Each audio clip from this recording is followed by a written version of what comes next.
Friends, आप मेरे हाथ में देख रहे हैं, ये हैं आलू के छिलके। आलू के छिलके पोषक तत्वों से भरपूर रहते हैं और हमारे प्लांट्स के लिए बहुत ही उपयोगी हैं। तो इन सब छिलकों से हम फर्टिलाइज़र तो बनाते ही रहते हैं, लेकिन आज के वीडियो में मैं आपको इस तरह से फर्टिलाइज़र बनाना बताऊंगी जो प्लांट के लिए बहुत ज़्यादा पावरफुल होगा और प्लांट में कई समस्याओं को दूर करेगा। क्योंकि आलू के छिलके पोटेशियम, मैग्नीशियम, फॉस्फोरस के साथ साथ कई माइक्रोन्यूट्रिएंट्स और विटामिन से भरपूर होते हैं और प्लांट की ग्रोथ के लिए और फूल फल लाने के लिए ज़रूरी पोषक तत्व उपलब्ध कराते हैं। इसलिए हमें समय समय पर आलू के छिलकों का फर्टिलाइज़र डालते रहना चाहिए। सर्दियों में सबसे बड़ी प्रॉब्लम होती है प्लांट की पत्तियों के पीले होने की। प्लांट रूखा रूखा मुरझाया हो जाता है और पत्तियां पीली पड़ने लगती हैं। तो इस फर्टिलाइज़र से आपका प्लांट हरा भरा रहेगा और पत्तियां पीली नहीं पड़ेंगी, क्योंकि मैं इसमें जो दूसरी चीज़ मिलाऊंगी वो मैग्नीशियम से भरपूर है और मैग्नीशियम प्लांट के लिए हरा रखता है और प्लांट की जो फोटोसिंथेसिस प्रोसेस है उसको बढ़ाने का काम करता है। यदि प्लांट में मैग्नीशियम की कमी हो जाती है तो पत्तियां पीली होकर गिरने लगती हैं, प्लांट मुरझाया हुआ कमज़ोर हो जाता है और उसमें किसी तरह की फ्लावर्स नहीं लगते हैं। तो इस फर्टिलाइज़र को आप महीने में एक बार यदि यूज़ करते हैं तो सर्दियों में भी आपका प्लांट स्वस्थ और हरा भरा रहेगा और उसमें अच्छी मात्रा में फूल आते रहेंगे, साथ ही ग्रोथ भी अच्छी होगी। ये फर्टिलाइज़र सभी पौधों के लिए उपयोगी है। आप सभी फूलों वाले, फलों वाले और सब्जियों वाले पौधों पर इस्तेमाल कर सकते हैं। इस फर्टिलाइज़र से प्लांट की जड़ें मजबूत होती हैं, मिट्टी में उपजाऊपन बढ़ता है। यदि मिट्टी उपजाऊ रहती है तो प्लांट ग्रोथ भी अच्छी तरह से कर सकता है। इसके साथ ही आलू के छिलके में पाए जाने वाला पोटेशियम प्लांट में फूल लाने में मदद करता है और इसकी इम्यूनिटी को बढ़ाता है। तो चलिए मैं बताती हूँ किस तरह से इस फर्टिलाइज़र को बनाना है और किस तरह से इसे प्लांट पर यूज़ करना है।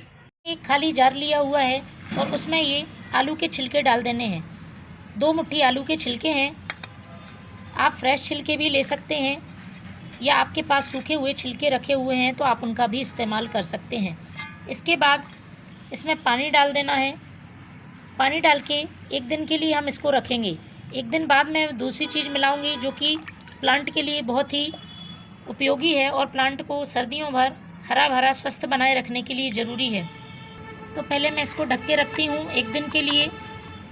1 दिन बाद आप देखेंगे तो कुछ इस तरह से आपको फर्टिलाइज़र मिलेगा। इस फर्टिलाइज़र को हमें छान लेना है। तो मैं इसे छानती हूँ। अभी ये फर्टिलाइज़र पूरी तरह से नहीं बना है, इसमें वो दूसरी चीज़ भी मिलानी है जो इस फर्टिलाइज़र को और भी उपयोगी बनाएगी। तो जितना फर्टिलाइज़र आप यूज़ कर रहे हैं उतना आप छान लें और उतनी ही मात्रा में इसमें सादा पानी मिला लेना है।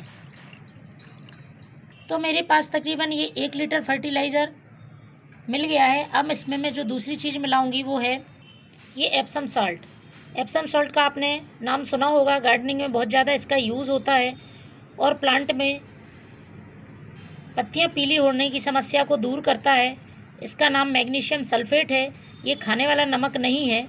इसमें अच्छी मात्रा में मैग्नीशियम और सल्फ़र पाए जाते हैं जो कि एक कीटनाशक की तरह भी काम करता है। यदि मिट्टी में किसी तरह के स्लग्स, नेल्स हैं तो वह भी दूर रहते हैं और इसके साथ ही प्लांट के लिए फोटोसिंथेसिस प्रोसेस को पूरा करने में बहुत मदद करता है। तो 1 लीटर इस फर्टिलाइज़र में मैं 1/4 चम्मच इस एप्सम सॉल्ट को मिलाऊंगी। इसे अच्छी तरह से हमें मिक्स कर लेना है। चाहे तो आप 5 से 10 मिनट इसे ऐसे ही छोड़ दें जिससे ये अच्छी तरह से मिक्स हो जाए। 1 लीटर पानी में 1/4 चम्मच मात्रा का ज़रूर ध्यान रखें। ज़्यादा मात्रा यूज़ नहीं करनी है और बार बार यूज़ नहीं करना है। महीने में 1 बार हमें इसका यूज़ करना है। अब ये फर्टिलाइज़र प्लांट में डालने के लिए बिल्कुल तैयार है। आप इसे प्लांट की सॉइल में पॉट की साइज़ के हिसाब से डालें। तो फ्रेंड्स, इस फर्टिलाइज़र को बनाएं आप। आपके प्लांट के पीले होने की समस्या दूर होगी और प्लांट अच्छे से ग्रोथ कर सकेगा। Thank you.